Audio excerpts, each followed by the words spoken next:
Okay, so we already did, this is conflict take 2, because I didn't record yesterday's lesson. So you guys have already heard this, but we're gonna record this one twice, or do this lesson twice, so that it'll be recorded. But we're gonna start talking about a story by talking about conflict.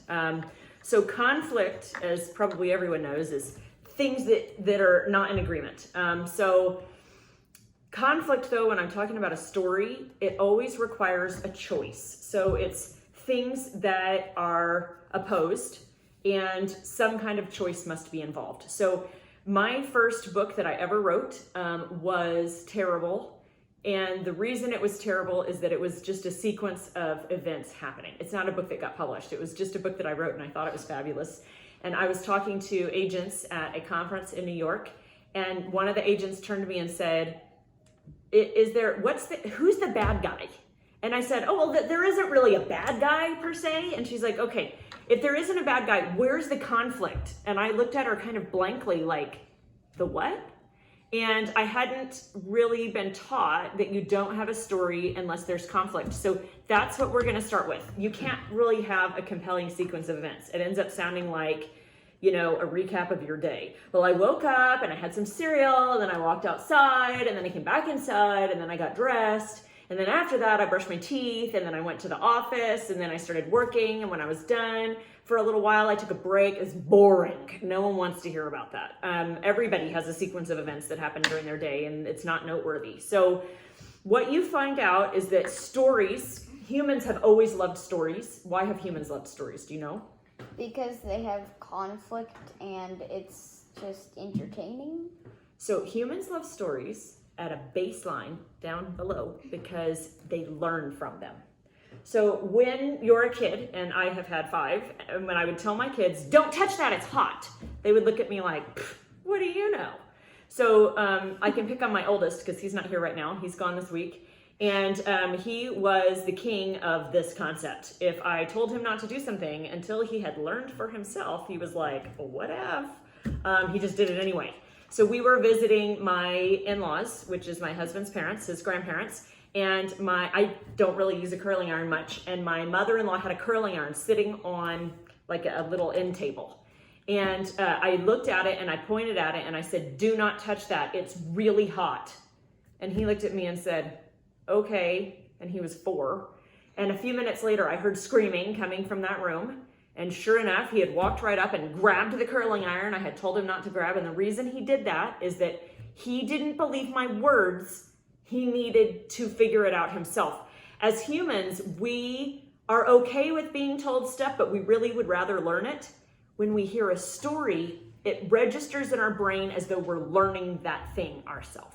Because instead of just being told, you should always eat your vegetables, we are learning that if you don't eat your vegetables, a dragon will eat you, or whatever. Okay, not necessarily, but that's the point. Okay, so then I can tell this story to my girls and say, Eli didn't listen to me when his grandmother had a curling iron out, and I told him it was hot, and he big fat grabbed it anyway and burned his hand. So do I think you guys are going to walk up and grab the curling iron knowing that I told you that your brother did it and burned his hand and he couldn't grab anything for like a week? Right? Okay, so that's a story. We do the same thing innately. We hear a story and we think, what can I learn from this? And you listen to it because in our lizard brain, whatever that's called, we're afraid, right? We're always looking at what could harm me, what can keep me safe. I need food and shelter, and I need to keep away from the big bad.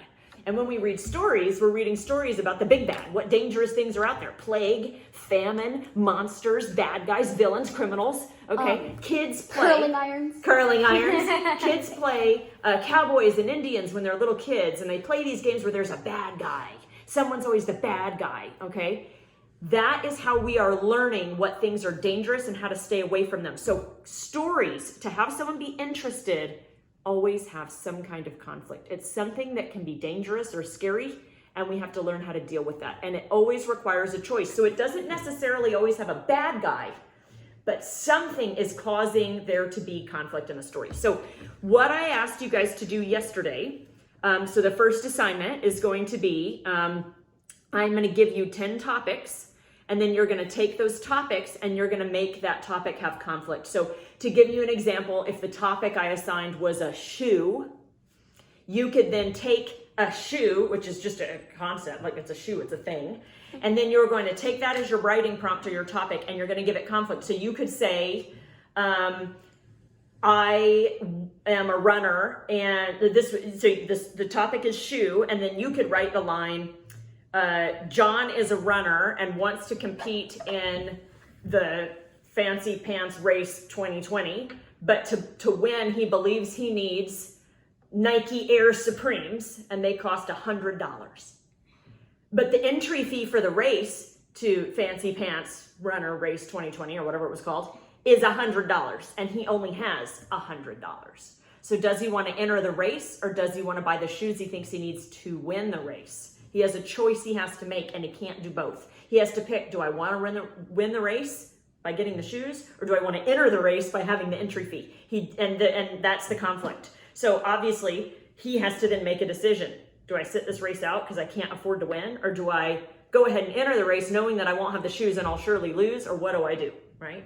Or he could enter the race and steal the shoes. There's a bunch of different ways it can go, but he has to make a decision because he doesn't have enough money to do both things he wants to do, okay? So there, part of the conflict is the money, and he has this race and he has these goals, okay? There isn't a bad guy per se, although if he steals the shoes, then maybe there is a bad guy, but the main character became the bad guy really quick there. So what we're gonna do is come up with 10 topics, and I went ahead and assigned the topics to them. And so the topics that I gave for assignment number 1, the topics I gave are sisters, a dog. So the first one is sisters. The second one is a dog. The third one is a job. The fourth was a move. The fifth is something that's broken or broken. Is that what I said? Broken? Yeah. Okay. The sixth is a friend. The seventh is a wedding. The eighth is a crush. Oh, he's so cute. Or she's so cute. They're my crush. Okay. The ninth is a broken bone. And the 10th is parents or a parent. Okay, so then the kids or the writer or whoever is assigned to take each of those topics and just write a sentence, or if it requires it, 2 sentences, to describe what sort of conflict might surround that topic.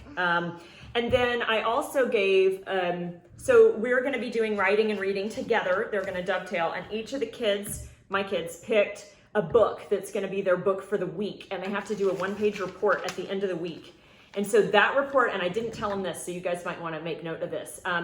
The reading report, to prove that you read the book, needs to tell me 2 things. Number 1, what is the opening conflict in that story? Because when you open a story, there's always, I promise you, if it's a well-written story, the first page will have some kind of conflict on it. The first page isn't going to say, it was a fluffy day with beautiful puffy clouds and the sun shone, and Emmy's heart was full of joy as she walked along, skipping and blowing gum bubbles, and then she walked into a room where everyone said, oh, Emmy, we love you, and you're fantastic, and her life was wonderful, and then she went home and she got a new pair of shoes, and then she went to her mom's house. At some point it's gonna say, but the rain began to fall, and Emmy could barely see, and she ruined her new pink dress, and her father came home with his new wife who had 2 stepdaughters, and now we're on Cinderella. So something is going to happen in the story that causes conflict, and it will usually happen on page 1. In fact, a lot of famous things, one of a famous opening line, and we'll go over opening lines at some point, is, it was the best of times, it was the worst of times. Okay, so right there in sentence 1, a lot of times you'll get conflict in the very first sentence. It was the best of times, it was the worst of times. Well, why was it the best and the worst? What's going on? So I want to know what like Jane Austen. Yeah, well, it's an older story. So I want to know the opening conflict, okay, in the book, and then I want to know the main conflict in the book. So to give you an example, I would say, let's say if we're talking about Harry Potter, which I'll talk about in the next lesson, then the opening conflict would be, what do you guys think the opening conflict is in the first Harry Potter? His parents. He doesn't know. Well, it's not about his parent. It's his aunt and uncle treat him like crap, right? Yeah, that's the opening. So his piggy cousin is treated like he's wonderful, and Harry Potter is shunted off to the side and ignored and beleaguered and not treated well. Okay, so that's the opening conflict. The overarching conflict in the book, is it with his aunt and uncle? No. No, the overarching conflict in the book is with a bad guy who shall not be named, right? Voldemort? Yeah, he ends up coming up at the end of the book, right? Oh. But the overarching conflict in the book was created by him because he killed his parents, and that threw Harry Potter out of the wizarding world, and then he came back into the wizarding world, and he had to figure out who the bad guys and who the good guys are and what his place in it was. Okay, you can hit stop, and then we'll start with the second lesson.